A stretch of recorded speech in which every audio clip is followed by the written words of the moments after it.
Le promis de toutes les religions.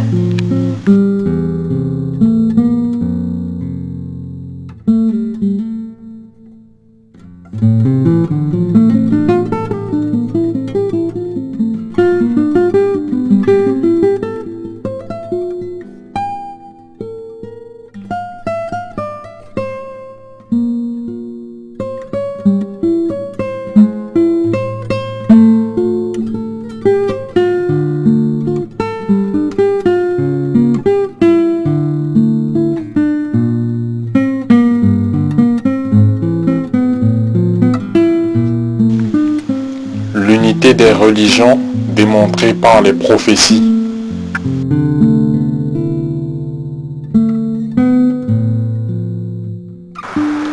Tome 1. Les textes judéo-chrétiens.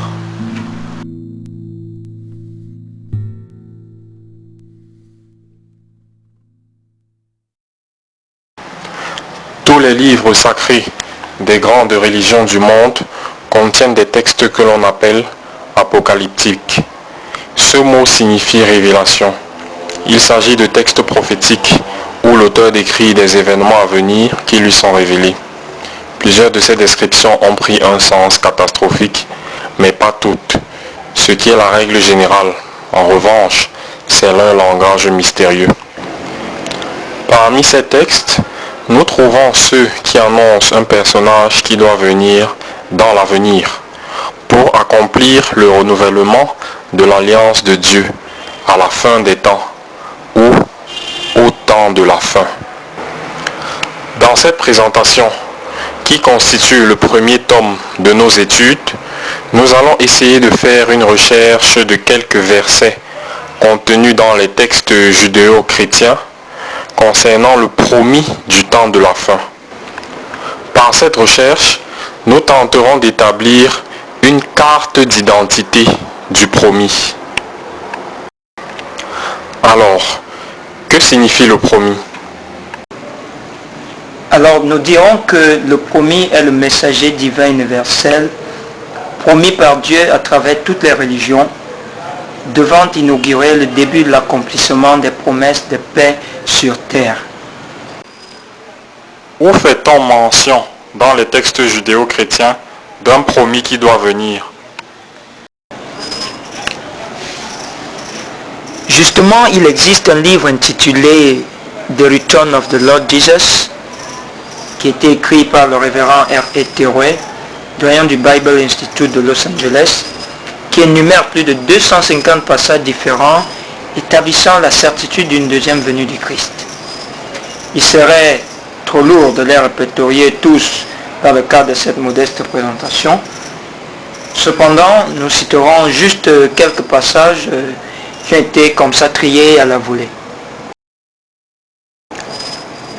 Alors, dans Matthieu au chapitre 16, verset 27, il est dit « Car le Fils de l'homme doit venir dans la gloire de son Père avec ses anges, et alors il rendra à chacun selon ses œuvres. » Nous allons maintenant dans Jean au chapitre 14, verset 28, où il est dit « Vous avez entendu que je vous ai dit, je m'en vais et je reviens vers vous.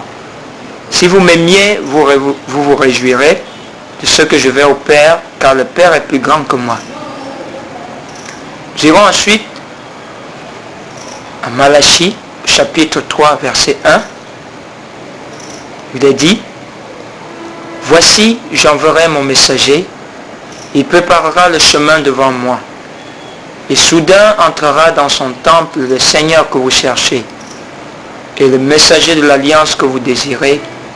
Voici, il vient, dit l'Éternel des armées. » Nous reviendrons encore dans Matthieu, cette fois-ci au chapitre 6, verset 10. Il est dit « Que ton règne vienne, que ta volonté soit faite sur la terre comme au ciel. » Et puis encore dans Jean, au chapitre 14, verset 26, nous lisons Mais le consolateur, l'Esprit Saint, que le Père enverra en mon nom, vous enseignera toutes choses et vous rappellera tout ce que je vous ai dit. Ensuite, dans Daniel, au chapitre 12, verset 1, nous lisons ceci. En ce temps-là, se lèvera Michael, le grand chef, le défenseur des enfants de ton peuple, et ce sera une époque de détresse, telle qu'il n'y en a point eu de semblable depuis que les nations existent, juste à cette époque. En ce temps-là, ceux de ton peuple qui seront trouvés inscrits dans le livre seront sauvés. Revenons encore dans Matthieu, au chapitre 24, verset 30, il est dit, alors le signe du Fils de l'homme paraîtra dans le ciel, toutes les tribus de la terre se lamenteront, et elles verront le Fils de l'homme venant sur les nuées du ciel, avec puissance et une grande gloire. Et dans Luc, au chapitre 17, verset 20, nous lisons, les pharisiens demandèrent à Jésus quand viendrait le royaume de Dieu. Il leur répondit, le royaume de Dieu ne vient pas de manière à frapper les regards. Et nous terminerons par Jean, au chapitre 14, verset 3. Et lorsque je m'en serai allé et que je vous aurai préparé une place, je reviendrai et je vous prendrai avec moi, afin que là où je suis, vous y soyez aussi. Pourquoi les prophéties sont-elles secrètes? Dans Daniel au chapitre 12, verset 24, il est dit, toi, Daniel, tiens secrètes ces paroles et scelle le livre jusqu'au temps de la fin. Plusieurs alors le liront et la connaissance augmentera. Dans Matthieu, au chapitre 24, verset 36, il est dit, pour ce qui est du jour et de l'heure, personne ne le sait, ni les anges des cieux, ni le Fils, mais le Père seul. Les textes saints sont verrouillés par des métaphores complexes, impossibles à déchiffrer avant l'heure selon la volonté de Dieu. C'est souvent après la venue du promis que, en confrontant son histoire comme un fait accompli avec les prophéties des Saintes Écritures du passé, que nous pouvons découvrir la vérité. Plus encore, les textes divins sont empreints d'ouverture et d'universalisme. En conséquence, il arrive qu'un prophète dans une religion donnée annonce un événement en utilisant comme date de départ la référence d'une autre religion. Ce qui rend impossible pour certains croyants la compréhension des textes de leur propre tradition religieuse, puisqu'ils devraient, pour avoir la clé, reconnaître les textes des autres traditions religieuses. Cette subtilité bloque donc tous ceux qui conçoivent la religion uniquement comme un moyen d'asseoir la domination matérielle ou psychologique sur les hommes, ou pire, qui voudraient modifier les textes saints à leur avantage. En revanche, une vision d'unité dans la diversité et une recherche personnelle indépendante de la vérité peuvent permettre d'atteindre notre but.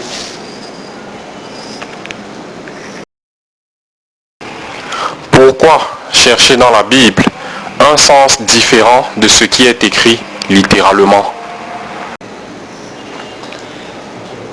Dans Corinthiens, au chapitre 2, du verset 3 au verset 6, il est dit, il nous a aussi rendus capables d'être ministres d'une nouvelle alliance, non de la lettre, mais de l'esprit. Car la lettre tue, mais l'esprit vivifie. En parlant de l'apparition d'une nouvelle alliance, celle de Jésus avec les hommes, Saint Paul nous met donc en garde sur la nécessité de ne pas s'attacher à la lettre, mais à l'esprit. Est-ce que le sens symbolique des prophéties est supérieure à leur sens matériel. Dans Jean, au chapitre 1, verset 21 précisément, il est dit, et ils lui demandèrent, quoi donc? Es-tu Élie? Et il dit, je ne le suis point. Es-tu le prophète? Et il répondit, non. Saint Jean-Baptiste affirme ici qu'il n'est pas le prophète Élie. Pourtant, Jésus lui-même, en parlant de Saint Jean-Baptiste, dit dans Matthieu 11, du verset 14 au verset 15, et si vous voulez le comprendre, c'est lui qui est l'Élie qui devait venir, que celui qui a des oreilles pour entendre, entende. Si l'on interprète les paroles de Jésus à propos du retour d'Élie sur un plan physique, alors l'un des deux, Jésus ou Saint Jean-Baptiste, se trompe, ce qui est impossible. Il s'ensuit que les paroles de Jésus à propos du retour d'Élie doivent être interprétées symboliquement plutôt qu'à la lettre. En effet, Saint Jean-Baptiste était le retour d'Élie tel qu'annoncé dans les prophéties juives, non pas réincarné dans sa chair, mais parce que Jean-Baptiste avait le même esprit et la même mission qu'Élie. Jésus nous demande donc d'interpréter les écrits symboliquement plutôt qu'à la lettre. Quels sont les titres attribués aux messagers divins attendus dans le judaïsme et le christianisme? Alors, dans le judaïsme, quelques exemples de titres sont Messie, ou Messie ben David, Seigneur des armées, Père éternel, Prince de la paix, Rameau sorti du trône de Jessé, Roi de gloire.